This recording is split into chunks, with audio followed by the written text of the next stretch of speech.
আওয়ামী লীগ কি আসলেই নিষিদ্ধ হয়েছে? বহু চেষ্টা সাধনা ত্যাগ তিতিক্ষার পর অবশেষে ঘোষণা আসলো যে আওয়ামী লীগ নিষিদ্ধ। সবাই আনন্দ উল্লাস করতেছেন, আলহামদুলিল্লাহ। কিন্তু এই ঘোষণাপত্রে কি বলা হয়েছে আসলে? এটা কি কেউ একটু পড়ছেন? কেউ একটু ভাইবা দেখছেন? আসলে গাছ যদি গোড়া থেকে না কাটেন, ডালপালা কাটলে সেখান থেকে আবার শাখা প্রশাখা গজায়। একটা গাছ যদি আপনি পুরোপুরি ধ্বংস করতে চান, তাহলে এই গাছের যে শিকড় আছে, শিকড় আপনার কাটতে হবে। এই মাহফুজ এবং আসিফ নজরুল গং এরা যতদিন উপদেষ্টা পরিষদে আছে, ততদিন পর্যন্ত আওয়ামী লীগ নিষিদ্ধ হওয়ার এই আশাটা আসলে অবান্তর আসলেই। এবং এরা থাকাকালীন যে আওয়ামী লীগ নিষিদ্ধ ঘোষণা করা হইলো, এখানে যে ফাঁক ফোকর নাই সেটা আপনারা বুঝলেন কিভাবে? আর এই ফাঁক ফোকর অবশ্য তারা তাদের ঘোষণা পত্রেই প্রকাশ করে দিচ্ছে। এটা আসলে আমাদের বোঝার ত্রুটি। এখানে আমি যদি একটু ঘোষণাপত্রের কথাটা বলি, ঘোষণাপত্রে কি আসছে যে আহ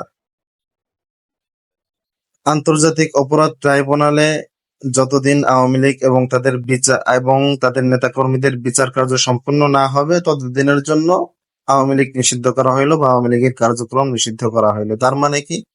তার মানে হচ্ছে আন্তর্জাতিক অপরাধ ট্রাইব্যুনালে বিচার কার্য সম্পন্ন হওয়ার পর এই নিষিদ্ধ ঘোষণাপত্র এটা বাতিল হয়ে যাবে। এবং তখন যদি আন্তর্জাতিক ট্রাইব্যুনালে রায় হয় যে না, আওয়ামী লীগ নিষিদ্ধ, তখন সেটা পার্মানেন্টলি নিষিদ্ধ হবে। আর যদি আন্তর্জাতিক অপরাধ ট্রাইব্যুনালে এটা ঘোষণা হয় যে না, আওয়ামী লীগ নিষিদ্ধ হওয়ার মতো অপরাধ করে নাই, তাহলে আওয়ামী লীগ আবার তাদের কার্যক্রম পুনরায় চালু করা শুরু করবে। তো আসলে যে বিষয়টা হচ্ছে কি, এই যে মাহফুজ এবং হচ্ছে আসিফ নজরুল গং এরা যে আছে, এদেরকে আগে উপদেষ্টা পরিষদ থেকে বিতাড়িত করতে হবে। এবং এই আওয়ামী গংরা, আওয়ামী সন্ত্রাসবাদ, এরা যে আসলে এখনো উপদেষ্টা পরিষদ এবং যে সরকারি বিভিন্ন দায়িত্বরত যে জায়গাগুলো আছে, বিভিন্ন উপর পর্যায়ের দায়িত্বরত জায়গাগুলো আছে, এখানে তারা এখনো ঘাপটি মেরে আছে। জনগণের চাপ সহ্য করতে না পেরে তারা একটা মানুষকে একটা কি বলে একটা প্রতিচ্ছবি দিয়ে দিছে যে না, আওয়ামী লীগকে নিষিদ্ধ করা হয়েছে, আপনারা এবার শান্ত হন। মানুষও তাই দেদারসে গিলে নিচ্ছে। কিন্তু আওয়ামী লীগ কিন্তু আসলে ওইরকম ভাবে নিষিদ্ধ করা হয় নাই। আওয়ামী লীগ নিষিদ্ধ হবে কি না, এটা হচ্ছে আন্তর্জাতিক অপরাধ ট্রাইব্যুনালের রায়ের জন্য রেখে দেওয়া হয়েছে। এবং আপাতত মানুষকে ঠান্ডা করার জন্য আন্তর্জাতিক অপরাধ ট্রাইব্যুনালের রায় পর্যন্ত তাদেরকে নিষিদ্ধ করা হয়েছে। এটা পার্মানেন্ট না। সুতরাং এই স্বৈরাচারকে, এই সন্ত্রাসবাদকে যদি বাংলাদেশ থেকে চিরতরে নিষিদ্ধ করতে হয়, তাহলে এই উপদেষ্টা পরিষদ বলেন অথবা সরকারি যে সমস্ত উচ্চ পর্যায়ের পদগুলো আছে, এসব জায়গা থেকে এই আওয়ামী লীগকে আগে সরাইতে হবে, আওয়ামী লীগের দোসরদেরকে আগে সরাইতে হবে।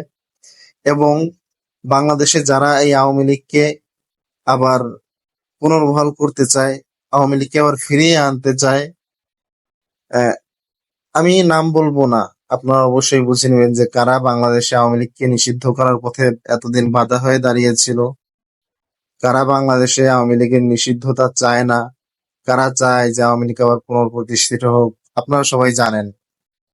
তো এই যারা আওয়ামী লীগের যে পুনঃপ্রতিষ্ঠা চায় এবং আওয়ামী লীগের যারা সরকারি পদগুলোতে উপদেষ্টা পরিষদে লুকিয়ে আছে, ঘাপটি মেরে আছে, এদেরকে আগে ছাঁটাই করতে হবে। এবং যারা হচ্ছে আওয়ামী লীগের পুনর্বাসন চায়, তাদেরকেও ছাঁটাই করতে হবে। যারা আওয়ামী লীগের এই সন্ত্রাসবাদী কার্যক্রম, আওয়ামী লীগের যে দুঃশাসন, স্বৈরাচারী শাসন, এটা আবারও প্রতিষ্ঠা করতে চায়, তাদেরকে এই দেশ থেকেও নিষিদ্ধ করতে হবে, তাদেরকেও দমন করতে হবে। তাহলেই একমাত্র এই বাংলাদেশে শান্তি আসতে পারে এবং বাংলাদেশ থেকে এই স্বৈরাচার, সন্ত্রাসবাদ এগুলো দূরীভূত হইতে পারে। শান্তি আসার জন্য তো আসলে একমাত্র পথ ও পন্থা খেলাফতের পন্থা, কোরআনী শাসন।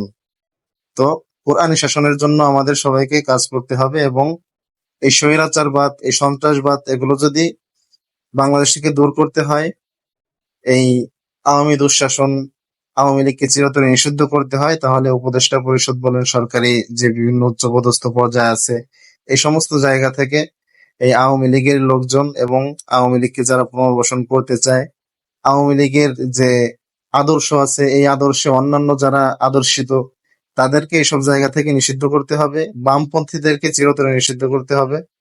তাহলেই একমাত্র এই দেশ থেকে এই স্বৈরাচারবাদ, এই সন্ত্রাসবাদ দূরীভূত হবে। আসলে দেখেন, এই যে বর্তমান সময়ে আহ 5ই আগস্টে যে আন্দোলন হয়েছে, 5ই আগস্টে স্বৈরাচারের পতন হয়েছে, এবং এর আগে জুলাই অভ্যুত্থান যেটাকে বলা হয়, এই জুলাই অভ্যুত্থান কিন্তু আলেমদের ভূমিকা ছিল অপরিসীম।